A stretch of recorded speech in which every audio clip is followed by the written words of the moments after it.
educational establishment almost rose against me. I was invited to speak to August bodies with the object, really, of tearing me to pieces.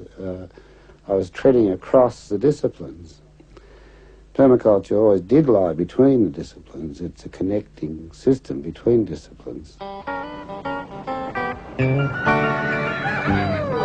have the mayor and village place for stand by.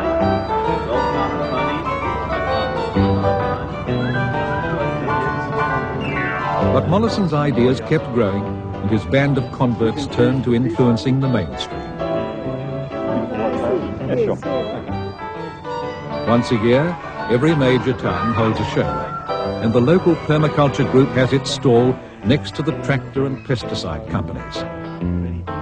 Handing out seedlings and show bags, they hope they'll win the war, but they are up against powerful forces. Agriculture is the cultural and economic backbone of the lucky country.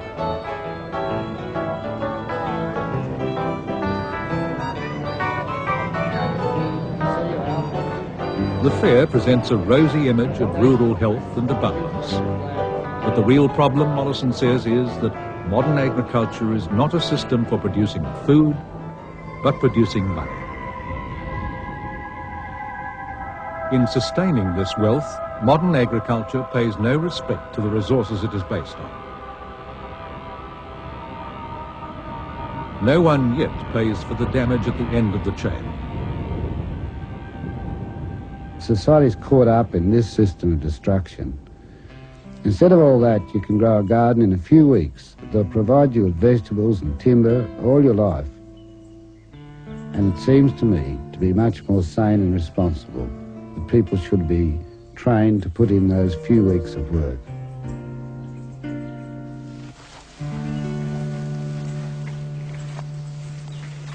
This is the thinking man's potato patch.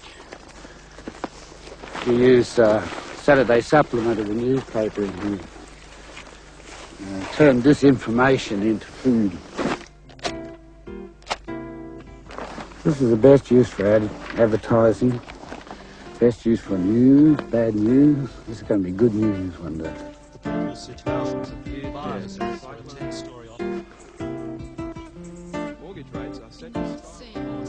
You can still put straw on a potato, because it will come through, but for other plants it'll kill them.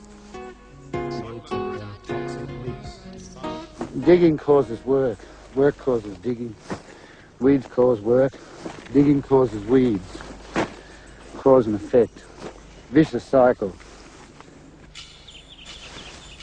The straw mulch imitates the litter of the forest floor. It retains water by stopping evaporation and controls weeds as well. Straw. And this is where the designer turns into a recliner. You can rest in your garden. If you have it already well planted, you can pretend to be working in the garden and be invisible from the house. Part of the total design of the lazy gardener. Over here, young potatoes coming through. It saves a lot of work and, in the end, soil. But there are other strategies as well. And then the pigeon pea, which is very good legume. It lasts a few years. Bill thinks planting is a lot easier than weeding. And if you have enough plants in, there's no room for the weeds. So the only work the gardener needs to do is a leisurely stroll, whilst admiring the wonders of nature at work. This is a Acacia fimbriata, which is a very good chicken forage. And this is, it's got a lot of good characteristics. It's cradle area. First of all, it's brittle and it's easy to mulch. And then it also is one of a group of legumes that catches nematodes in its roots. It has three little cells like this. A nematode comes through and it strangles them and eats them. All plants are carnivores. They eat you in the end. Bill expects to do a lot more eating himself before he's eaten by the plants. Coriander, which is another volunteer. We didn't plant it. Celery, some small head cabbages. These small ones are good for a small family. Forming ground cover under the chart. Parsley itself here. And then lots and lots of basil. In fact, an embarrassment of basil. No matter how regular I started this garden, it will inevitably turn itself into chaos. This untidiness is actually good natural order. Tidiness is maintained disorder. In fact, Mollison's property has been very carefully planned. He moved there less than a year ago, and already nature is running rampant. Much of the success is based on his underground plumbing system. He uses what is called a swale. The rainwater is trapped, absorbed into the ground, and then sent slowly downhill. Instead of rushing off this property and we have a drought 3 days later, all this water is now travelling through the subsoil under the tree system I've put in down there to take it up. And if we do this repeatedly uphill, we never have a drought. It's not possible. Australia's not a dry continent. It just has 88% of its water runs off or evaporates.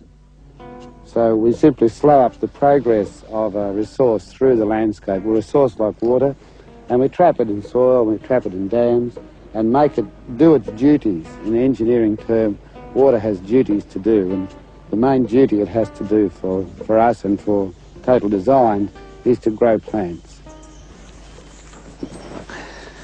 What's your garden going to be like in 5 years? Well, it'll be hard to get through, and there's be a grave danger of being killed by falling fruit, I think. I don't know, I mean, there's going to be hundreds of kilograms of fruit product. I'm not quite sure. I think I have to join forces with a pig. Get a friend to help me harvest the system, you know. Convert paw into pig. And then I'll have to have a party. Honey. And we'll all celebrate overproduction.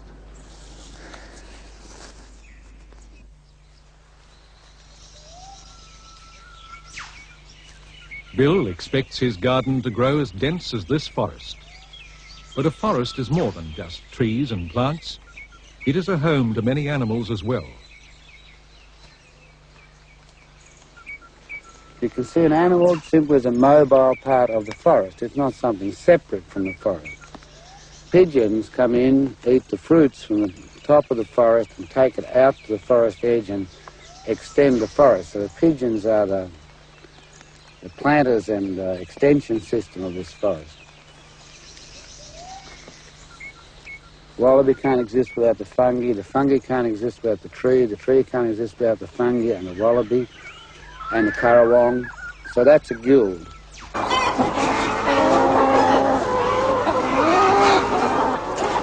It's only people who have a very limited education or concept that can separate plant from animal.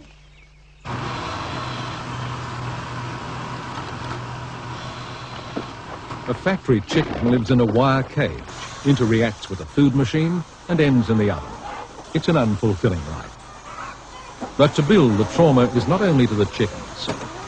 We miss out when we become separate from animals. He sees our salvation as getting the chickens back home, where they can help us with the gardening. Well, poultry, ducks and chickens and geese are very much a part of permaculture systems. They have some very essential functions. The chicken in the permaculture garden provides a shredding machine. It provides pest control by eating decayed fruit and the larvae of insects that infest it.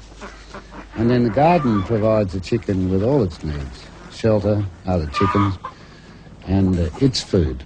And the chicken does nothing that it wouldn't do naturally.